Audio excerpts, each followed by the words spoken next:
हरियाणा में 5 अक्टूबर को चुनाव होने हैं। इस विधानसभा चुनाव में सभी राजनीतिक दल अपनी पूरी ताकत और दमखम दिखा रहे हैं। जैसे जैसे चुनाव की तारीख नजदीक आ रही है, वैसे वैसे आरोप प्रत्यारोप का सिलसिला भी दिलचस्प हो चुका है। लेकिन ये चुनाव इसलिए भी दिलचस्प हो चुका है कि इस चुनाव में सभी राजनीतिक दल का दलितों के प्रति खास प्रेम उमड़ रहा है। हर पार्टी दलितों को लुभाने और उनके वोट को अपने पाले में लाने में लगी है।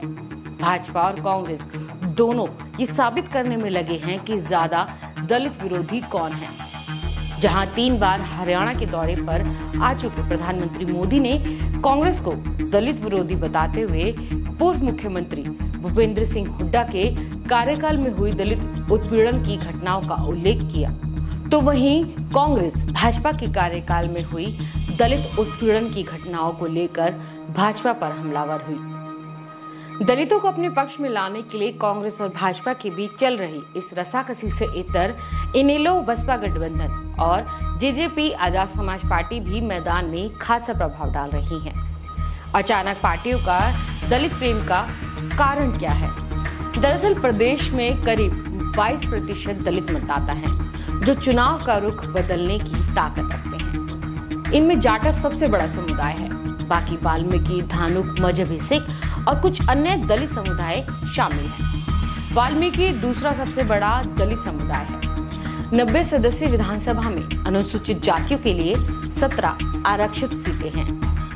फतेहाबाद, सिरसा और अंबाला जैसे क्षेत्रों में दलितों की आबादी सबसे ज्यादा है। हाल ही में हुए लोकसभा चुनाव में दलित मतदाताओं ने अपनी ताकत का एहसास सभी राजनीतिक दलों को कराया।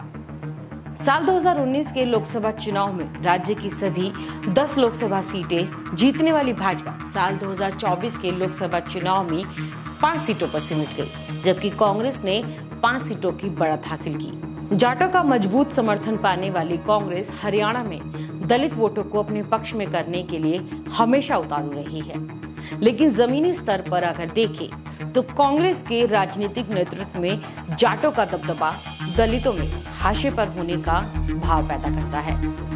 ये कांग्रेस नेता और मुख्यमंत्री पद के दावेदार भूपेंद्र सिंह हुड्डा और हरियाणा में पार्टी का प्रमुख दलित चेहरा कुमारी शैलजा के बीच चल रहे मनमुटाव को देखा जा सकता है। यह राजनीतिक संघर्ष कांग्रेस समर्थक दलितों के मतदान व्यवहार को प्रभावित कर सकता है। दरअसल कुमारी शैलजा चाहती थी कि प्रदेश में दलितों की अच्छी खासी आबादी है, तो राजनीतिक हिस्सेदारी के चलते इस बार प्रदेश को एक दलित मुख्यमंत्री मिले। वह विधानसभा चुनाव भी लड़ना चाहती थी, लेकिन पार्टी ने इसकी मंजूरी नहीं दी। कुमारी शैलजा इस बार लोकसभा चुनाव में सिरसा सीट से जीती थी। इससे पहले वह अंबाला से सांसद रहने के साथ ही नरसिम्हा राव और मनमोहन सिंह की सरकार में मंत्री रही हैं। वह हरियाणा कांग्रेस की अध्यक्ष रहने के साथ ही राज्यसभा की सदस्य भी रह चुके हैं। उनके पिता चौधरी दलबीर सिंह भी कांग्रेस के बड़े नेताओं में शुमार थे और भारत सरकार में मंत्री रहे थे। हरियाणा में ओबीसी की आबादी 33% है, जाट 26 से 27 और दलित 22% हैं। ओबीसी और दलितों को मिला दे तो इनकी संख्या आधी से ज्यादा यानी 53% हो जाती है। राज्य की 90 में से 35 विधानसभा सीट ऐसी हैं जहां ओबीसी या दलित वोटर्स बहुमत में हैं। 17 सीटें अनुसूचित जाति के लिए आरक्षित हैं। भाजपा के लिए चुनौती है कि वह इन सीटों पर अपना दबदबा बनाए रखे। 2019 के विधानसभा चुनाव में वह इनमें से 21 सीटें जीती थी।